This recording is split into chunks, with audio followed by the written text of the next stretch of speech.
Shavua Tov, everybody. Chodesh Tov, I haven't seen since Thursday. Okay, we're Rabbi Leibtag.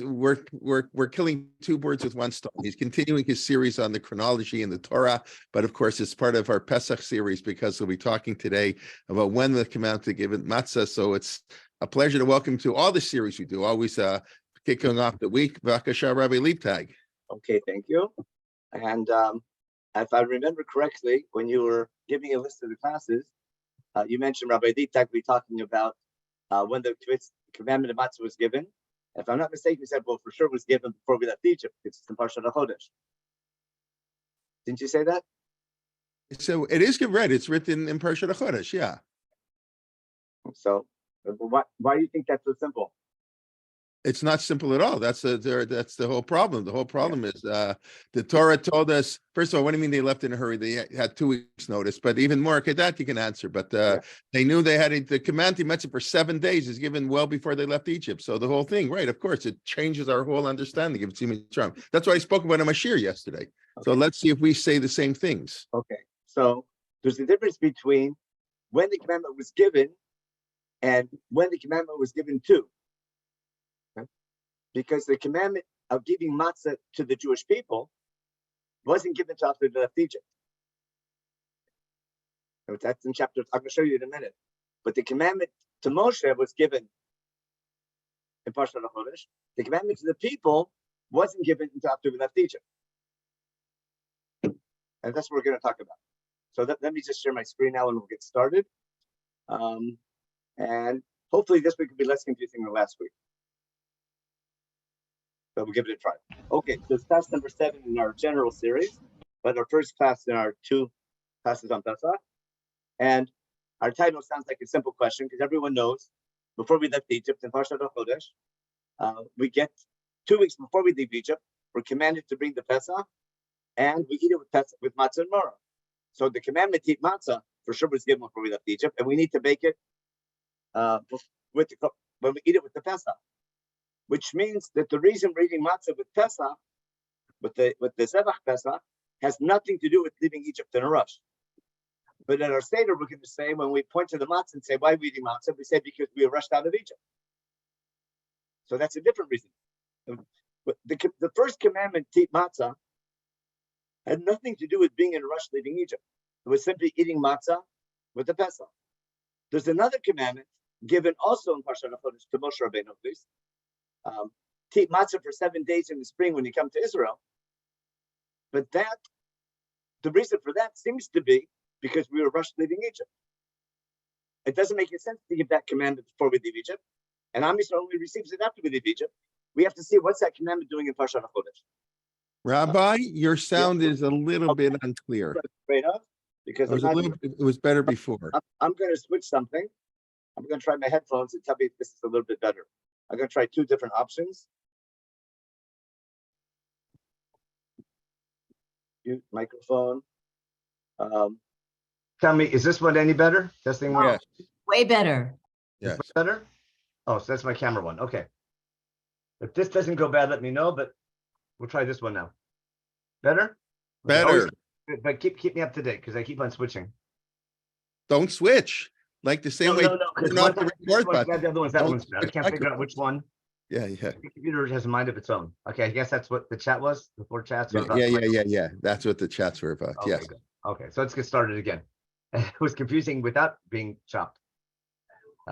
Maybe we should I won't restart the tape, but we'll start again. Okay, let me explain. I'm going to actually share a different screen here. I'm going to share my screen and share the psukim in Sefer. Oh, I don't want this. Do I want this? Yeah, I want to share the psukim in Sefer Shmot. We don't want this one. We want this one. No, I want Sefer Shmot. I don't know what happened to it. Okay. Let's take a look in Sefer Shmot from Perek Yud Bet. Just look at Chumash and look at the Parshiot. If you have a regular Koran Chumash, even better. The first 20 psukim in Shmot Perek Bet, from Aleph to Chaf, is we call Parshat HaChodesh. We read it a week ago on Shabbat. What's in Parshat HaChodesh? The first 2 psukim is Rosh Chodesh. From Pasuk Gimel to Pasuk Yud Gimel is called Pesach Mitzrayim. I'm purposely not calling it Korban Pesach, even though I keep on trying to say that, but I shouldn't, because it is not a Korban. The word Korban doesn't come up in Chumash until Sefer Vayikra. We have an Olam, things like that. This is a family cookout. That should be crystal clear. There's nothing going here to God. There's no altar. People want to say our house is like an altar because we sprinkle the blood on the house. But the main thing that's happening in the Pesach in Egypt is a family sit-down meal. And when you sit down to food and you have special food, it sparks a conversation. We'll talk about that soon. After we have the commandment 2 weeks before we leave Egypt to have a family meal that is going to save us from the plague of the firstborn, we have a transition line, which is really confusing. Listen to Yodalit. This day should be a day to remember and celebrate it for God every generation forever and ever. Okay, that's the commandment for all generations. Now, is that referring backwards to the Pesach, just like you did Pesach in Egypt? Do a Zebach Pesach every year forever on the 14th going into the 15th. Got it? Or is this an introduction to the next law of verses 15 through 20 of Chag HaMatzot? I'm going to explain that again because it's really confusing. The first 13 psukim talk about what's called Pesach Mitzrayim, a one-time thing to save us from Makat Bechorot, sprinkling the blood on the doors, etc. Then it says, this day, what day? Maybe Rosh Chodesh, maybe the 14th, maybe the 15th, we don't know. But we have to celebrate it every year now on a regular basis. Keep that in mind. And then we talk about another commandment, to eat matzah for 7 days, right, in the spring. And we give very specific dates on the 14th in the evening to the 21st in the evening. We'll read the psukim later on. But what's really confusing here is the reason given why we eat matzah, ushmartem et hamatzot, in the future, when we eat for 7 days every year in the spring. I'm going to show this psukim bigger in a minute. I took you out of Egypt. It sounds like past tense. We're going to return to all these things. I'm just giving a quick introduction. But the main thing is in Parshat HaChodesh, I have 3 sections. Pesach Mitzrayim, one-time thing. Something for all generations, unclear what. Possibly Pesach, possibly Chag HaMatzot. And then a commandment for 7 days in the spring every year, to eat matzah, without an explicit reason why. Other than saying because God took you out of Egypt. Which is very strange to say 2 weeks before we left Egypt. Now, in the next 8 psukim, Moshe calls Israel together and tells him to bring Pesach in Egypt, like God told him to, with more specific details. And he also gives them laws about Pesach Dorot, about Pesach for future generations. Understand?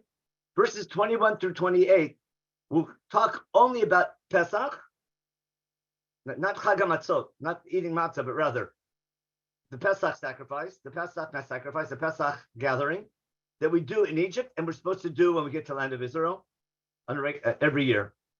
So our kids will ask questions, and we tell them about how God saved us from Makat Bechorot. Nothing about eating matzah. Right? Then we have the story of the Exodus through verse 42, and we leave Egypt, and we're out of Egypt, we're rushed out of Egypt, etc.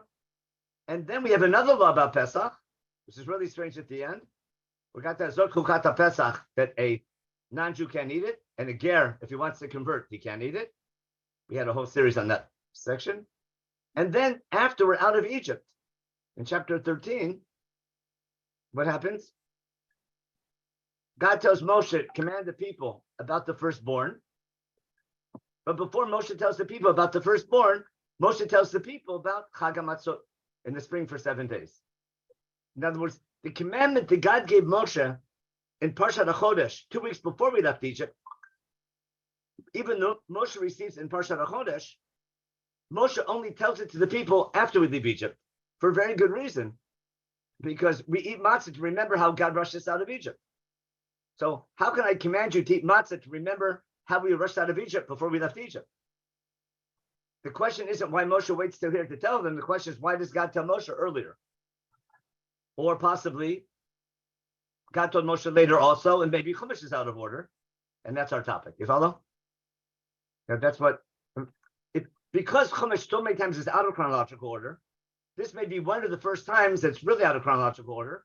And then I have to ask myself, why is God's commandment to eat matzah for 7 days in the spring attached to the commandment to bring Pesach from Makat Bechorot, even though the commandment itself was only given to Moshe and given to Am Yisrael later, only after we left Egypt?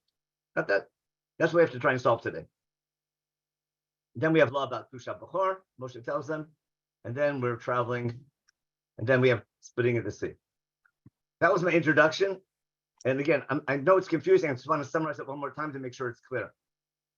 The biggest confusing thing is that we're so used to the commandment to eat matzah, and matzah, we almost all assume, is reminding us of the experience of leaving Egypt, because we were rushed leaving Egypt, and we didn't have time for our dough to break, to rise.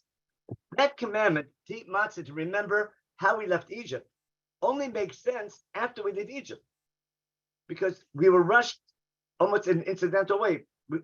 The plan wasn't to be rushed, it just so happened that way, as we'll read in Chumash in a minute. On the other hand, there was a different commandment to eat matzah with the Pesach that has nothing to do with being rushed out of Egypt. It's a din in korbanot, like we had in this week's parsha. That when you bring a korban, you can't have chametz, you can only have matzah. So in today's show, we want to make sense out of the whole thing. First, to understand the problem, and then to try to understand the different answers. Okay, now we're going to get to work. And everything I just did, I'm going to review slowly now. I'll try my best. Okay, sound is okay now, Rabbi? Okay, we're good. So let's close my chat. Okay, I got the chat there. And now we're going to go to our source sheet and get to work. Okay, here's our little introduction I wrote. We wrote our introduction and put your pictures on the side. Okay, remember, the commandment to eat matzah was given 2 weeks before, but Moshe only tells him 2 weeks after. Okay, so what's going on now? And if eating matzah is supposed to remind us that we left Egypt in a rush, why is God giving the command before we leave Egypt? And then the bigger question, hopefully if we don't get to it today, we'll get to it tomorrow, next week. 7 times at least in Chumash it says eat matzah for 7 days. And for some crazy reason, in almost every halachic source will tell you there's no commandment to eat matzah for 7 days. It's the strangest thing. You know, the rabbis are sure that there isn't one. So some people say there's a mitzvah maseh maybe. But it's almost like saying Chumash doesn't want you to work 6 days a week. In the 10 Commandments, it says work 6 days a week. And no one holds that there's a chiyuv to work 6 days a week. At least not in the religious world. So how could that be? There's a reason I'm giving that example. But again, I'm pretty sure 7 times at least it says eat matzah for 7 days. And the rabbi is only sure only the first night. The Gemara in Pesachim Kuf Chaf talks about it. It's very short, so get really confusing, super confusing. And we're going to try and make sense out of everything very soon. Okay, so let's begin with chapter 12. Okay. My point in chapter 12, Parshat HaChodesh, is given on 2 weeks before we leave Egypt. And the original commandment, after telling to set this be the month of the spring to the leadership, okay, there's 2 basic commandments. One is eat matzah with the Zebach Pesach, with the Pesach dinner. Okay? And another mitzvah to eat matzah for 7 days every year in the spring. Got it? That's Parshat HaChodesh. And in theory, there can be 2 separate laws. Now, just 1 minute before I go any farther, I want to share a little for the Seder also. When people sit down to a meal, before there were cell phones, there used to be a custom when people sit down to a meal together, they talk to each other. It happens sometimes. Because what else are you going to do? You need to rest between the different courses. You can talk about the food, talk about the Israeli government. You can talk about, wanting to have a state of Israel so you can fight with each other over how to run the state that you hope that you've been praying for. There's a lot of things you can talk about, but if the meal has special cuisine, if you're not eating the regular, toast and scrambled eggs in the morning, but all of a sudden you have like lox and bagels or something, it must be a simcha or something, there must be something special. If the food is special, if you sit down to a meal and you're eating turkey and apple pie, if you're an American, Canadians don't know what I'm talking about, but that means I want to remember something. I need to remember, I have to thank the pilgrims for getting rid of the Indians so we could have our own country and talk about freedom.